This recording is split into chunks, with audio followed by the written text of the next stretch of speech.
Hey ஃபூடீஸ், welcome to livelowofrecipes.com. இன்றைக்கி நம்ம சேனலில் நம்ம பார்க்க போகிற ரெசிபி என்னன்னு பார்த்தீங்கன்னா, ஒரு சூப்பரான ஹைதராபாதி குசைனில் ரொம்பவே ஃபேமஸான பிரிஞ்சால் கா சாலன் எப்படி செய்கிறது அப்படின்றது தான். இந்த பிரிஞ்சால் கா சாலன் ரொம்பவே டேஸ்டியாக இருக்கும். அதாவது பிரியாணி, எல்லா டைப் ஆஃப் பிரியாணிக்குமே இது பர்ஃபெக்டாக சூட் ஆகும். அது மட்டும் இல்லாமல் பரோட்டாவுக்கு பெஸ்ட்டு சைட் டிஷ் காம்போ. அது மட்டும் இல்லாமல் தோசை, சப்பாத்தி, நான் இதுக்கு எல்லாத்துக்குமே சூப்பராக செட் ஆகும். அது மட்டும் இல்லாமல் ரசம், தயிர் சாதத்துக்கு கூட இது ரொம்பவே டேஸ்டியாக இருக்கும். ஸோ கண்டிப்பாக இந்த பிரிஞ்சால் கா சாலன் ரெசிபியை நீங்களும் ட்ரை பண்ணி பார்த்துட்டு எப்படி வந்ததுன்றதை சொல்லுங்கள்.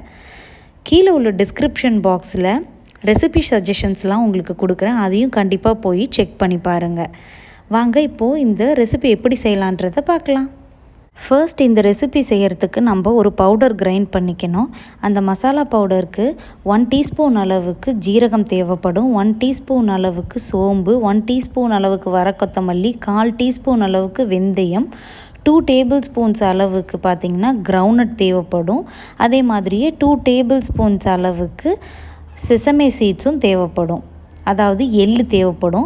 வெள்ளை கலர் எள்ளு தான் இந்த ரெசிபிக்கு ரொம்ப டேஸ்ட் ஆட் பண்ணும். ஸோ வெள்ளை கலர் எள்ளை பார்த்து ஆட் பண்ணிக்கோங்க. இப்போது ஃபர்ஸ்ட் ஒரு பேனை ஹீட் பண்ணிவிட்டு அதில் ஜீரகம், வரக்கொத்தமல்லி, சோம்பு, கொஞ்சமாக வெந்தயம் இது எல்லாத்தையும் நல்லா ட்ரை ரோஸ்ட் பண்ணிக்கலாம்.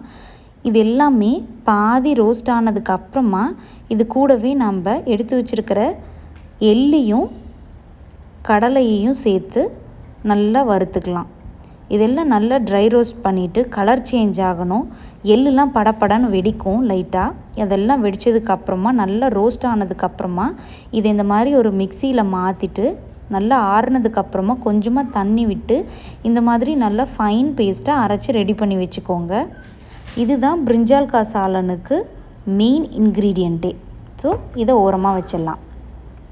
இப்போது அகெயின் பேனை ஹீட் பண்ணுறோம். இதில் 5 to 6 டேபிள் ஸ்பூன்ஸ் அளவுக்கு ஆயிலை ஹீட் பண்ணிக்கிறோம். இந்த ரெசிபிக்கு கொஞ்சம் அதிகமாக ஆயில் தேவைப்படும். ஆயில் நிறையா இருந்தால் தான் நல்லாயிருக்கும். இப்போது 1 டீஸ்பூன் அளவுக்கு ஜீரகத்தை பொரிய விடலாம். கூடவே இப்போது காரத்துக்கு தகுந்த மாதிரி வரமிளகாயையும் கொஞ்சமாக கருவேப்பிலையும் ஆட் பண்ணி பொரிய விட்டுறலாம். ஒரு மீடியம் சைஸ் ஆனியனை நீலவாக்கில் கட் பண்ணி ஆட் பண்ணியிருக்கேன். இதை நீலவாக்கில் கட் பண்ணி ஆட் பண்ணோம் அப்படின்னா நம்ம சாப்பிடும்போது கொஞ்சம் நம்மளுக்கு கிறிஸ்பியாக அங்கங்கே நல்லா கிடைக்கும். அது டேஸ்ட் ரொம்ப அதிகமாக நம்மளுக்கு கொடுக்கும். இப்போது வெங்காயம் ஓரளவுக்கு வதங்கினதுக்கப்புறமா ஒரு மீடியம் சைஸ் தக்காளியை இந்த மாதிரி சாப் பண்ணி ஆட் பண்ணிக்கலாம். இதெல்லாம் நல்லா வதங்கணுன்றதுக்காக தேவையான சால்ட்டையும் கூடயே ஆட் பண்ணிக்கலாம்.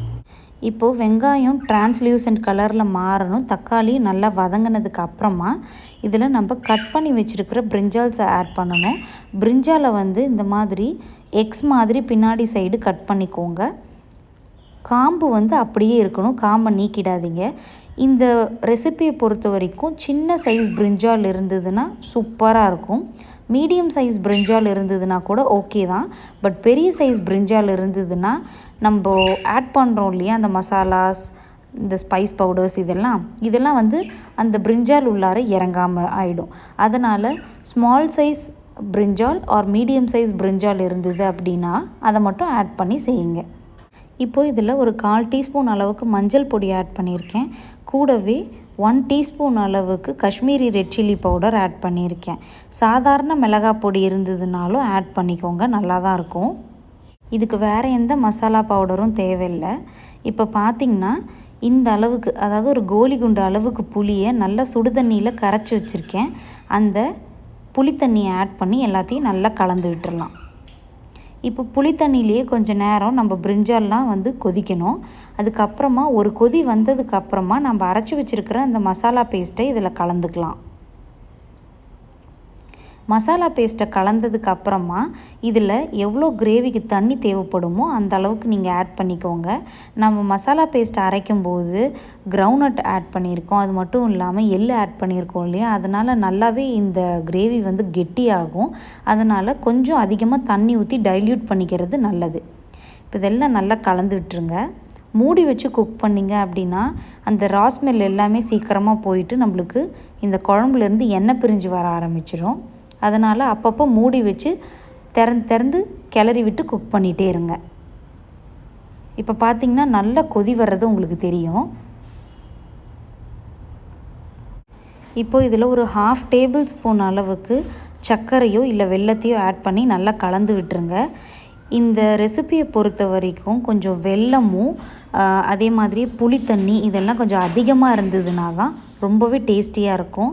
ஏன்னா நம்ம ஆட் பண்ணியிருக்கோம் இல்லையா நிலக்கடலை, அதோட ஃப்ளேவர் ரொம்ப அதிகமாக இருக்கும்.